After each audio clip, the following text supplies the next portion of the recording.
அத்தியாயம் 59. டாக்ஸியிலிருந்து தயக்கத்துடன் இறங்கினாள் பிரியா. அன்னைக்கு இந்த வீட்டுக்கு வந்தப்போ திரும்ப இப்படி வருவோம்னு நினைக்கவே இல்லை. நீ ரொம்ப அதிர்ஷ்டசாலி பிரியா. வைஜெயந்திக்கு பதில் ஒன்றும் சொல்லாது அமைதியாக நடந்தாள் பிரியா. லிப்டிற்காக பார்க்கிங் இடத்திற்கு அவர்கள் வரவும் பல நாட்களுக்கு முன் ஃபீடிங் பாட்டிலுடன் அதே பார்க்கிங்கில் பார்த்த விக்ராந்தின் நினைவை மனதினுள் அசை போட்டபடி நடந்தாள். விக்ராந்தின் ஃப்ளாட்டின் அழைப்பு மணியை பிரியா ஒலிக்க செய்த அடுத்த வினாடியே கதவை திறந்த ராஜம். பரவாயில்லையே அக்கா, சொன்ன நேரத்துக்கு வந்துட்டீங்க. வாங்க வாங்க உள்ளே வாங்க. வாம்மா பிரியா என அன்புடன் அவர்களை வரவேற்றாள். கணபதி, விக்ராந்த், வர்ஷாவும் கூட அங்கேதான் இருந்தார்கள். அம்மா, பிரியாவை வலது காலை எடுத்து வச்சு உள்ளே வர சொல்லுங்க. ராஜமிடம் விக்ராந்த் மெல்லிய குரலில் சொன்னது பிரியாவிற்கும் கேட்டது. அவளுள் மெல்லிய சிலிர்ப்பு ஓடியது. ராஜம் சொல்லவும் காத்திருக்காது விக்ராந்தை ஒரு பார்வை பார்த்துவிட்டு வலது காலை எடுத்து வைத்து அந்த ஃப்ளாட்டினுள் நுழைந்தாள் பிரியா. பிரியாவினுள் என்ன உணர்வு தோன்றியதோ விக்ராந்திற்கு சிலிர்த்தது.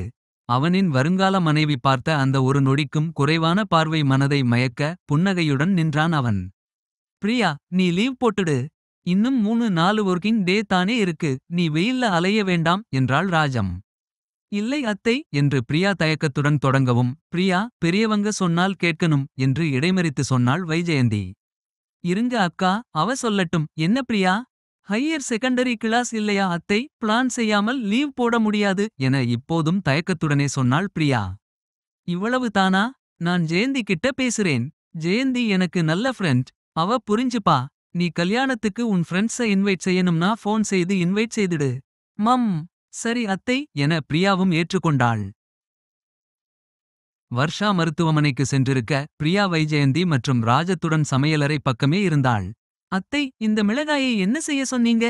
பிரியாவின் அத்தை என்ற அழைப்பை கேட்டு வைஜெயந்தி, ராஜம் இருவருமே திரும்பி பார்த்தார்கள்.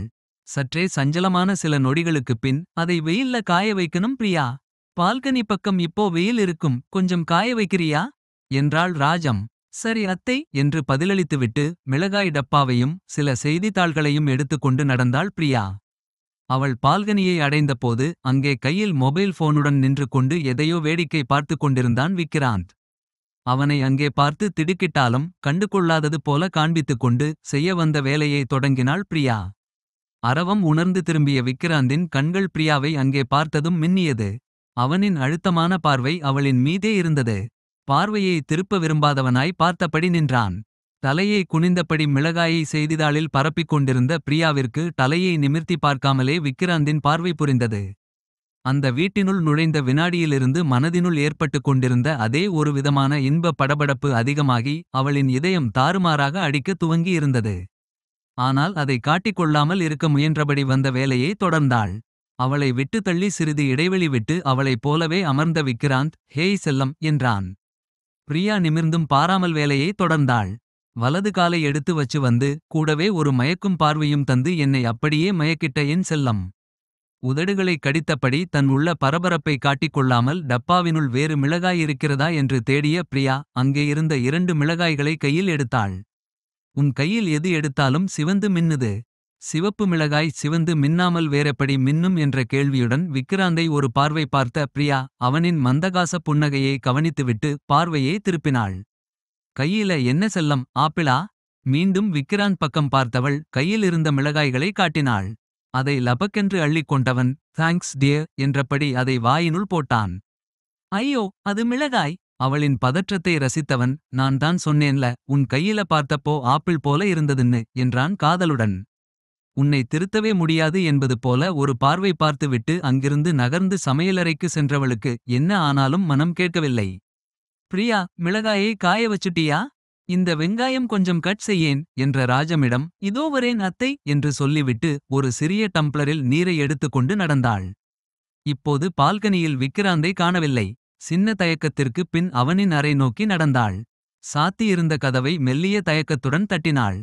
கதவை திறந்த விக்ராந்த் அவளை பார்த்தவுடன் கைகளை பின்னால் மறைத்து கொண்டான். இந்தாங்க தண்ணி. மம் என்றபடி கண்களை உருட்டினான் அவன். அப்படியா மிளகாயை எடுத்து சாப்பிடுவீங்க? நீ இப்படி தண்ணி கொடுப்பேன்னு ஒரு நம்பிக்கைதான் செல்லம் என்றபடி வலது கையை மட்டும் முன்னே கொண்டு வந்து அவள் கொடுத்த நீரை வாங்கிக் கொண்டான். காரமான மிளகாய்னு அத்தை சொன்னாங்க. தண்ணி குடிச்சா சரி ஆகுமான்னு தெரியலை. ஐஸ்கிரீம் இருந்தா எடுத்து சாப்பிடுங்க. விக்ராந்த் அதுவரை பின்னால் வைத்திருந்த இடது கையை அவளுக்கு தெரியுமாறு முன்னே நீட்டினான். அதில் இருந்த ஐஸ்கிரீமை பார்த்து அவள் முறைக்க, ரொம்ப காரமா இருந்ததுடா செல்லம். நீ வேற ஸ்லோ மோஷன்ல தண்ணி எடுத்துட்டு வந்தியா? நான் என்ன செய்ய? நம்ம ரூம்ல ஒரு சின்ன ஃப்ரிட்ஜ் வச்சிருக்கேன். இன்னும் கொஞ்ச நாளுக்கு அப்புறம் நீயும் கூட இப்படி ரகசியமா ஐஸ்கிரீம் சாப்பிடலாம் என்றான் கொஞ்சலாக. கண்கள் பளபளக்க சொன்னவனின் நம் ரூமிலும் அவனின் மனதை கவரும் பார்வையிலுமாக ஈர்க்கப்பட்டவளின் இதயம் மீண்டும் கன்னாபின்னாவென்று துடித்தது. உதடுகளை கடித்துக் கொண்டு தன்னை சமாளித்தவள், எனக்கு கிச்சன்ல வேலை இருக்கு, நான் போறேன் என்று சொல்லிவிட்டு திரும்பி நடந்தாள். அவளின் கைப்பற்றி அவளை தடுத்து நிறுத்த மனதில் எழுந்த ஆவலை அடக்கிக் கொண்டு, மனம் முழுக்க நிறைந்திருந்த காதல் மயக்கத்துடன் அவளையே பார்த்தபடி நின்றான் விக்கிராந்த்.